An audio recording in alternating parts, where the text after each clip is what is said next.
هەفگرتنا وەرزشوانین کورد لە باژارێ حەسەکێ ماچێک فۆتبۆلێ لەسەر ئاستا خوێندەوانین زانینگەها حەسەکێ لێدارخستن 12 تیمێن فۆتبۆلێ بەشدار بوون و هەروەها نونەرێن تەفگەرە سیاسی کوردی و ئەنجومەنا خۆجەهیە باژارێ حەسەکێ بەشداری vê ماچێ بوون. چالاکیانê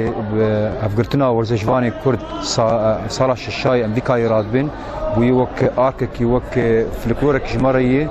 navbera xwendevanê camiya de êzangeha de û paymengeha de ji ber ku xwe gelek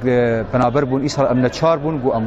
xortê û xwendevanê bekiroja em tevlî wan bikin armanca me jê em ji wan ji wê rewşa zehmet derxînin em wan hazir bikin ji ezmûnê wanê ku nêzik be em moralê wan gelkî xurt bikin armanca me nî didwa jê em wek namakê bişînin ji dewletê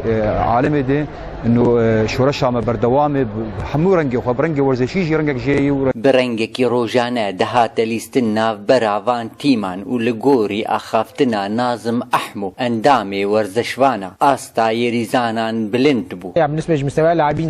لاعبين قش ايه لاعبي اغلبيه لاعبي منتخبي ايه سوري بون يعني هنا كان لاعبي دولي دركاتنش دربا سوري جي ليستني قال لك جمان لاعبينا وكدوري بي بلشين بينتا فرقني يعني دو مبارني قال لك يخور دورتا فرق عادة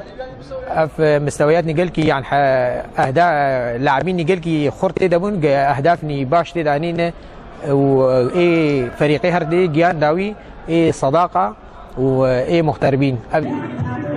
هیجایە گوتنێ هەفگرتنا وەرزشوانên کورد وەک بەشێکی وەرزشی بسەر ئەنجومەنا نیشتمانی کوردی veye û her sal maçên futbolê navbera xwendevanên zanîngeha Hesekê li dar dixe bi siruştiya Encumena Niştimanî Kurdî Dara Ebdû Hesekê Ark.